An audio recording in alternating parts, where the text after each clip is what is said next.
தீரஜ், நமக்கு இவகிட்ட இருந்து உண்மை வேணும். ஆனா இவளுக்கு இவளோட உயிர் வேணாம் போல இருக்கே. இவ ஆசையை நிறைவேற்றலாமா? கண்டிப்பா.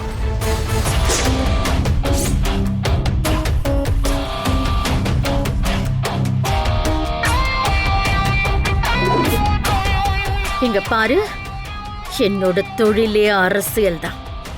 ஆனா என்னால அதுல கரெக்டா டைம் ஸ்பெண்ட் பண்ண முடியல. அந்த அளவுக்கு பிஸி நான். அதனால இந்த சின்ன விஷயத்துக்கெல்லாம் நான் டைம் வேஸ்ட் பண்ண விரும்பல. உனக்கு நான் 10 செகண்ட் டைம் தரேன். அதுக்குள்ள நீ உண்மைய சொல்லிட்டு இங்க இருந்து தப்பிச்சு ஓடிடு.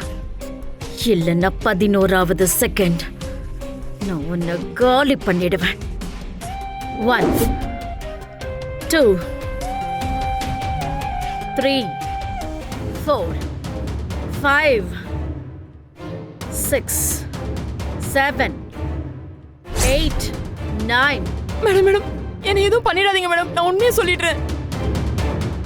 லாயர் வைஷாலி மேடம் தான் எனக்கு பணம் கொடுத்து இந்த காரியத்தை செய்ய சொன்னாங்க.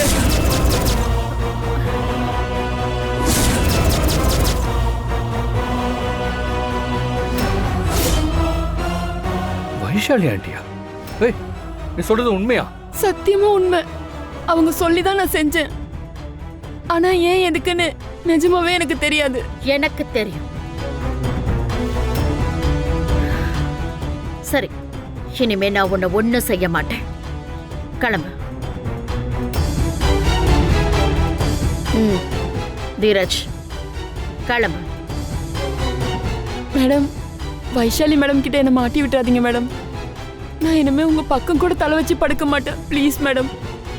போ போ. நீங்களும் கிளம்புங்க.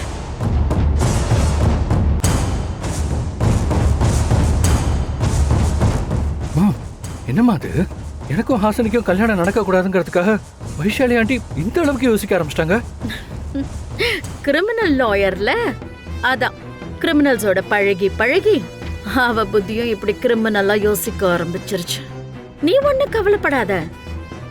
அவ எப்படி யோசிச்சாலும் உனக்கும் ஹாசனிக்கும் நடக்க போற கல்யாணத்தை தடுக்கவே முடியாது.